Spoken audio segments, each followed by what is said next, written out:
এটাই হয়তো আমার শেষ বেরোনো হতে পারে মেবি। চাকরি হারার যোগ্য শিক্ষক চিন্ময় মণ্ডল বলছেন এটাই হয়তো আমার শেষ বেরোনো হতে পারে।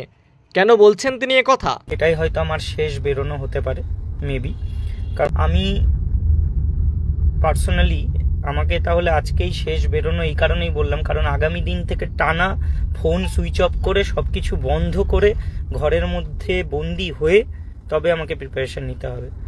এখন যে সিচুয়েশন, সেই সিচুয়েশনে দাঁড়িয়ে মানে আলটিমেটলি যেন পরীক্ষাটা একটা সামনে মানে শিরে সংক্রান্তি, এবং সেই জায়গায় দাঁড়িয়ে যে মানে ভার্ডিক্টে যে জিনিসগুলো বলা হয়েছে সেইগুলোকে ভিত্তি করে যদি কিছু করা যায় সেটা এখন ভাবার বিষয়। প্রথমত হাতে মাত্র আর সম্ভবত 16 থেকে 17 দিন বাকি, তো তবুও দেখতে পাচ্ছেন আমি বেরিয়েছি আজকে।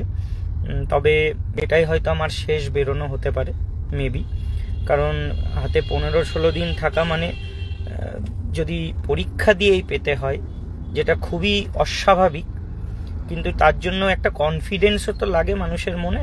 পড়াশোনা করে যে পরীক্ষায় কি হবে সে তো পরের বিষয়, সাকসেসফুল হবে না আনসাকসেসফুল হবে, কিন্তু একটা কনফিডেন্স লেভেল ক্রিয়েট করা, এটার জন্য একটা প্রিপারেশন দরকার হয়।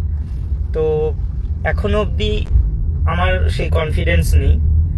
আমি পার্সোনালি আমাকে তাহলে আজকেই শেষ বেরোনো এই কারণেই বললাম, কারণ আগামী দিন থেকে টানা ফোন সুইচ অফ করে সব কিছু বন্ধ করে ঘরের মধ্যে বন্দি হয়ে তবে আমাকে প্রিপারেশন নিতে হবে। এই ছাড়া আর কোনো উপায় নেই, যদি মানে সেটাই শিরে সংক্রান্তিতেই আমাদের মাথায় রাখতে হয় আর সাকসেসফুল হতে হয়। তাছাড়া যে জিনিসগুলো আছে সেগুলোর জন্য তো আর মানে রাস্তায় বেরোনোর প্রয়োজন পড়ে না। প্রথমত আজকে যে বিষয়ে যাচ্ছি প্রথমে ওটা বলে রাখি, কেন আজকেও আমি বাড়িতে রীতিমতো বাবার সঙ্গে ঝামেলা করেই বেরোলাম। বাবা যেতেই দিচ্ছিল না, অনেক কিছু শোনালো যে পড়তে বস, যেটা হয় আর সময় নেই একদমই, তুই ফেল করে যাবি। তো ঝামেলা করে বেরোলাম, এবং আলটিমেটলি যে কারণে বেরোলাম আজকের দিনটা, প্রথমত কিছু না কিছু হলেও পড়ছে, আমাকেও পড়তে হবে, এটা স্বাভাবিক। আর আগামীকাল থেকে আমি আর কিছুতে বেরোতেও পারবো না, যা করতে হবে ঘরে বসে, কারণ আর বেরোনোর সময় নেই আমারও। তাই আজকের দিনটা আমি নিলাম যে একটা দিন আরও নষ্ট হয় হোক, হ্যাঁ কাজগুলো করি, বাকি কাল থেকে আমিও ফুল দমে একদম প্রিপেয়ার্ড হব।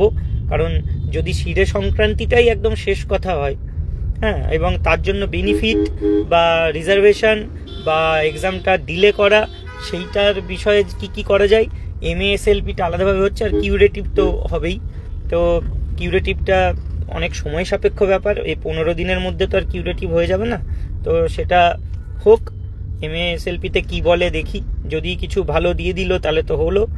আর গভর্নমেন্ট আর SSCকে আমাদের কথাগুলো বলি, ব্যাপারটা এটাই যে আমরা যেখানে কোর্ট বলে দিচ্ছে যে আনটেন্টেডদের কোনো দোষ নেই, নির্দোষ জীবনগুলো প্রভাবিত হলো শুধুমাত্র স্কুল সার্ভিস কমিশন বা অথরিটির ভুলের জন্য, সেখানে তাদেরই তো দায়িত্ব আমাদের জন্য কিছু বেনিফিট, যেটা গ্রেটেস্ট এক্সটেন্ট সেটা করার, বা রিজার্ভেশন বা পরীক্ষাটাকে বা নয় এবং পরীক্ষাটাকে ডিলে করা, এইগুলো দেখা যাক। কিছু আদৌ হবে নাকি ঠিক নেই, কিন্তু বলাটা উচিত এই মুহূর্তে দাঁড়িয়ে। তো এই কয়েকটা কাজ করার জন্যই কলকাতা যাচ্ছি।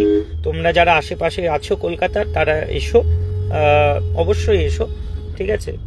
কিছুজন থাকলে খুব ভালো হয়, দেখা যাক।